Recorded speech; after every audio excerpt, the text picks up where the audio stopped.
arcade gamers, and welcome back to Biggggy D's Arcade. Today I'm going to do a video on Travis MCP, the new ambassador for Arcade1up. He made an appearance last night on a live stream, and I took a lot of notes on what I thought were the main points he made and the news and information that we've been wanting to hear. Unfortunately, we didn't get a lot of news on new products or anything that's going to be coming out in the future, but we did get some news in that area. But we got some interesting things as far as Arcade1up and Travis MCP and their relationship and how it's worked out so far here in just the early days of this job or this title that he's been given by Arcade1up. So let's go ahead and get into these notes. And again, this person's name is Travis MCP. He does have some experience within the community, goes way back 3 or 4 years, but he's more of a like behind the scenes type of guy. You don't really hear about him or see him much. But he is in the inner workings of a lot of live streams and arcade related and home arcade related content. He does a lot of financial backing and just mentoring and just any way he can help content creators in this space, this home arcade space. He's there to help them and get them to where they want to be and achieve those goals. So I think he is a good person for this job. I mean, he's got a lot of experience and he has that professional attitude where he just wants to get things done. He wants to see success and he wants to help people get there. So let's go ahead and get it kind of into these comments he made and this interview and the notes that I took on it. And then that way I can share it with you guys. You can just watch this short video and get a pretty good grasp on what was covered last night without having to watch the entire hour-and-a-half long live stream. I've just compacted all the important information into this short video to make it really simple and easy for you guys out there. So hopefully it's helpful and hopefully you enjoy what I'm going to cover here. So first thing I wanted to bring up that I had found out last night is Travis MCP is not the brand ambassador for Arcade1up. That Arcade1up gave him that name, but he has since gone back and wanted that changed. He does not want to be the ambassador. He basically wants to be the liaison between Arcade1up and the home arcade community. So I won't be using that title anymore, brand ambassador. I'll just call him the liaison or Arcade1up contact. I mean, whatever we want to call him, I guess.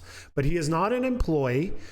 But what I found interesting was that he is under an NDA, a non-disclosure agreement. So he is essentially an employee. He cannot talk about Arcade1up unless his bosses and the people that tell him what to do allow him to talk about it. So even though he makes no money at all, even though he is technically not an employee of the company, he is treated as an employee of the company in that he is under a non-disclosure agreement. He cannot share stuff with us that is not approved by the company. So I would not look at this person, Travis, as like the best point of contact to get some of this information because it's going to be filtered and we're not going to get everything we want. You know, I would have liked to have seen him in this position without being under an NDA because then we would get more clarity and probably some more inside information that we're not going to get now. So I was kind of a little bit unhappy with that. I'm going to look at him now as totally different than if he didn't have the NDA because I know now whatever information I'm getting from him is limited now.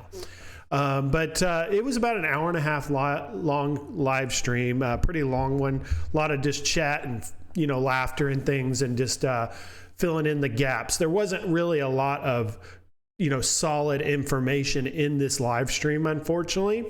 But let's kind of get in first what they started the live stream with, which was what happened to Friday's live stream, the one update, the new, you know, I guess you would call communication that they were supposed to provide us and more clarity on what's happening and where they are in the process of things like Marvel versus Capcom 2. They didn't show up.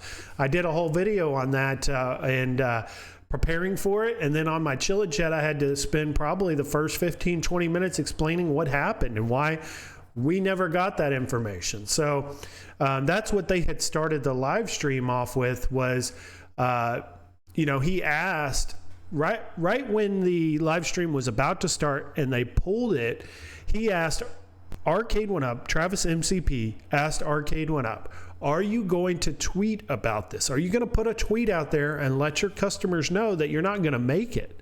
Or are you just going to say nothing? And there was no tweet.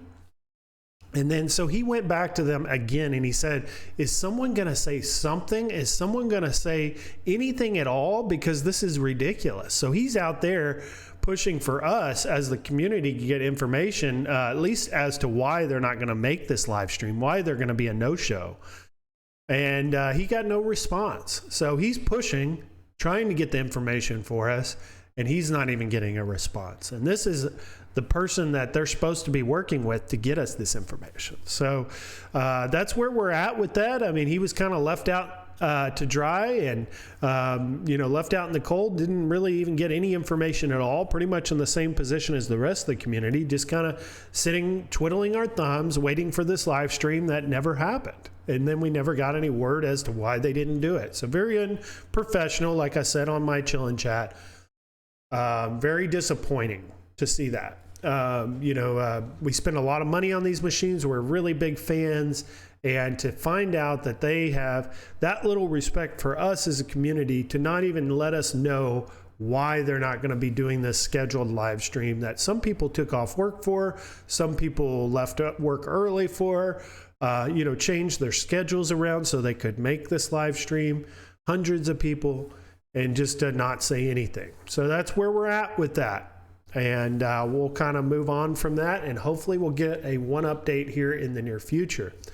But he did say that the episode is postponed, so that's a good thing. I mean, we're probably going to get a one update, at least one of them, with some of this information here in the near future. But we don't know yet what date that will be. There is some speculation that it may be this Friday at the same time, 6 p.m. Eastern, but we'll have to wait and see on that. For now, it's just postponed, and we'll find out later. And again, on the non-disclosure agreement, he did say he can't say anything. He can't say nothing. So the information I'm about to give you here in the second half of this video is going to be limited, filtered information. Some of this we probably already knew, or some of this we were probably pretty good at guessing that these things were happening or were going to happen. Didn't really get anything mind-blowing as far as news. But he was wanting for Arcade1up to say something. He did make that a point. He also said that Arcade1up is going to make the Deluxe cabinet. So the Pac-Man Deluxe, those for sure are coming out. And he said that those are going to be coming out in the next couple of months. So we're here at the beginning of February. We probably should be seeing those Pac-Man Deluxe cabinets probably early April is the time frame he gave us. He still could not give us exact details on those Deluxe cabinets, so we still don't have confirmation of whether or not they're a BOE or a TN monitor. We also don't have a for sure date on when they're going to be released.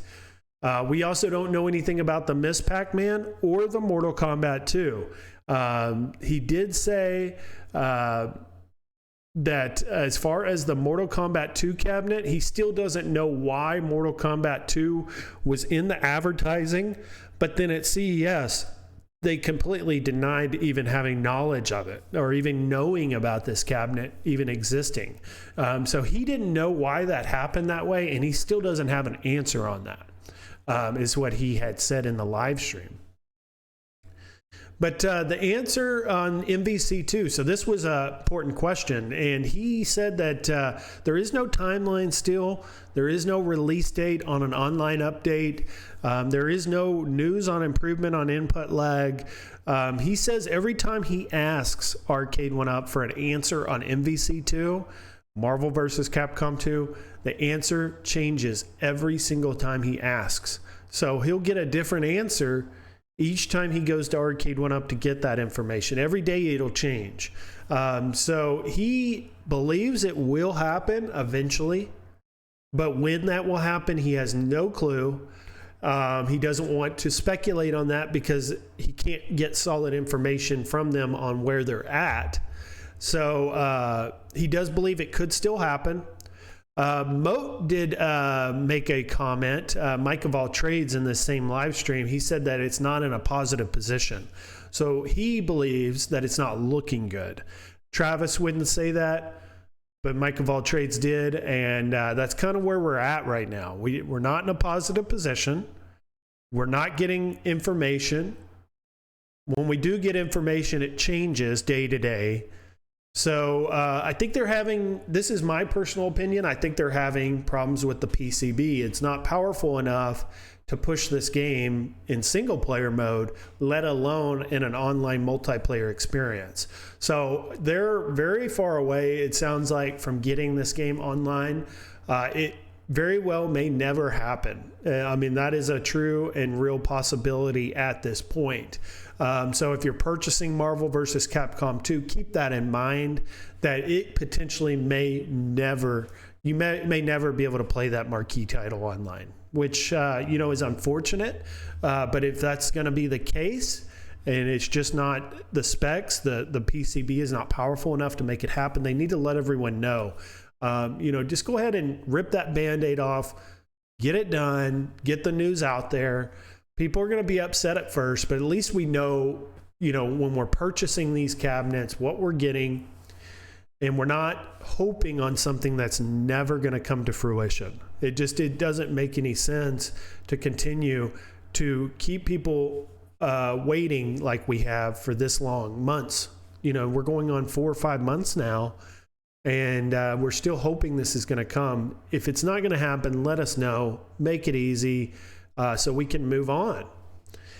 But also, he had made mention of these PCBs. So I had made a note on this where he had said that these PCBs are not made by Arcade1up. They are purchased from a supplier. So these PCBs are made from an outside company. They're purchased, brought in to their warehouses or where they manufacture these cabinets, and they put them in this packaging and put them with these BOE TN monitors and ship them out. And that's about it. You know, they don't really have much as far as building or making these PCBs or input on making them more powerful or being able to handle games like Marvel vs. Capcom 2. They don't have that ability to fine tune those types of things with these PCBs. They're purchasing them the way they come. So they would then have to invest probably more money or find a different supplier that offers a better PCB at that same cost. Those are really their two options. Spend the money or find someone else that can provide them with something more powerful that works for their needs, that works with their software for the same cost. And we'll see if they're able to do that. But if we're ever going to progress to some of these other games like Hydro Thunder and you know, Tekken and some of these other games that people in the community are talking about, we're going to need to get a more powerful PCB, it sounds like, at least to be able to play these games online. So that's going to probably be something Marvel vs. Capcom 2 is going to need. Maybe they'll come out with like a pro version of Marvel vs. Capcom 2 in the future with a more powerful PCB, so we can finally play that game online and get the true arcade experience or the arcade accurate experience that we want. Also, he said it could be months, like I said, a couple months here for the Deluxe cabinets. Still don't know about the MVC2. And they will also, this was an important note that I had taken, and this will be the final note that I cover in this video. But he did say that when we get a release, so we saw the Pac-Man cabinet, the Pac-Man Deluxe. We saw the Class of 81 Deluxe cabinet. Those are going to release in the next probably 2 to 3 months. He said that's going to be how they do it. So we haven't seen MK2 yet. That's likely because it's not ready to release in the next 2 to 3 months. He said everything we get an announcement for through Arcade1up in the future is going to be closer to that release date. So it's going to be 60 to 90 days before they actually release the cabinet, before we get the announcement. So MK2, any future cabinets that they're working on that could be coming out this summer or this fall, we probably won't hear about for 3 to 6 more months. And that's going to be how they do it now. They're not going to go out and announce something and then release it 6 to 9 months later. There's just too much of a gap in between that time frame. Too many things can go wrong. Too many changes are made during that time frame. So they're going to shorten that and just make it more efficient and better communication to us, so we know exactly what we're getting when these arcade systems and these arcade cabinets are being released. So I hope you guys have enjoyed this. If you guys have any questions as far as what happened on the live stream or any clarification on what I've covered in this video, put it down in the comments. Let me know. I'll make sure to respond. I try to respond to as many comments as I can, but as the channel has grown, it has grown exponentially here over the last few months. It's becoming harder and harder for me to reply to each and every comment that I'm getting, but I'm trying to do the best that I can. So I appreciate you guys supporting the channel and leaving those comments, and know that I am reading them even if I don't respond. Everyone, like, subscribe, comment. I'll see everyone in the next video. Bye-bye.